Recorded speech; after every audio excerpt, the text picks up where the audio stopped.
Internetas ir laisvalaikis ir informacijos priemonė daug ko reiškia. Mes tikrai jai nedraudžiam užsiimti tuo, ko jinai užsiima, netgi skatinam.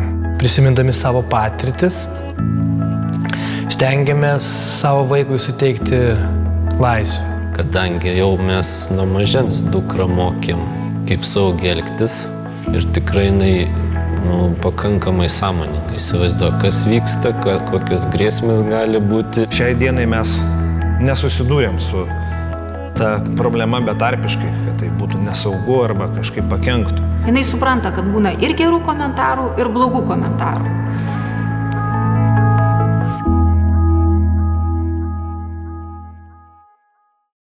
Kitiems vaikams internetas yra tiesiog pažaisti ir taip toliau, ten prie Facebooką pasidėti. Man internetas yra ne tik tai, man jis yra labai svarbus, nes aš susisiekiu su kitais žmonėmis, filmuoju vlogus jame ir kaip ir susieju su juo savo kaip ir ateitį ir būsimą karjerą.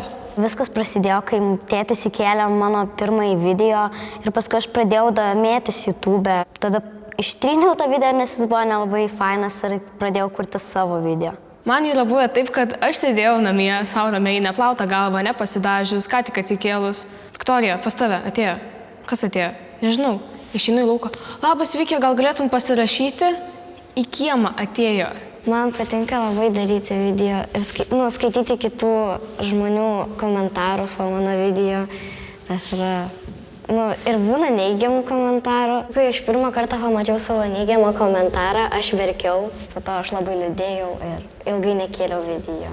Ten tiek keiksmažodžių, kad wow, tavo balsas blogas, tavo plaukų spalva bloga, ten keiksmažodžiai. Mes kartais rengėme susitikimus su fanais, tai buvo tokia galimybė nuvažiuoti į Kauną ir atėjo apie 100 žmonių.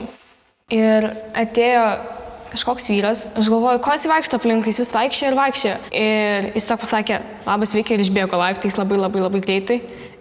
Atsisėdo kitoje pusėje ir sėdėjo toks, bet liūdnas, aš nežinau. Tai pasirodė labai keista, mes pasistengėme jį nekreipti dėmesio, bet tai buvo taip keista ir juokinga.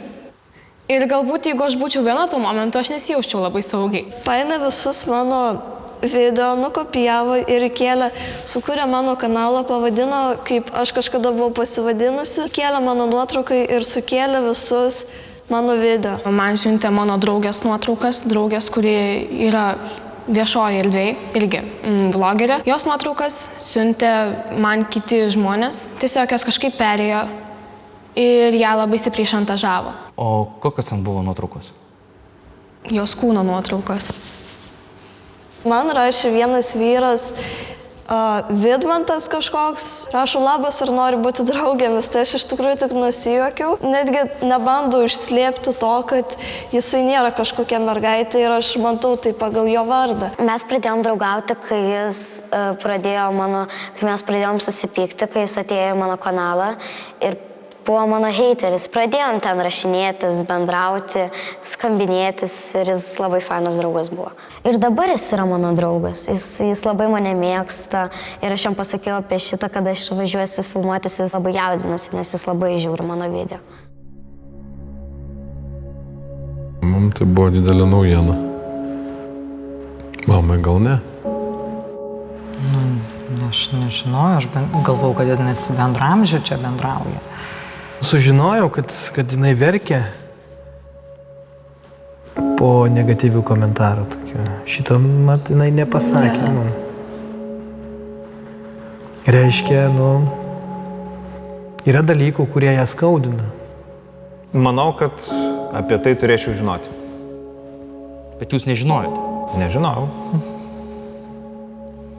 Vaikai bando daug ką daryti savarankiškai, vertinti viską per savo tą paauglišką prizmę, kad jie viską žino, kaip išspręsti patys. Ir jeigu tą ryšį prarasti, tai žinoma, kad tokiu atveju niekada nesužinos.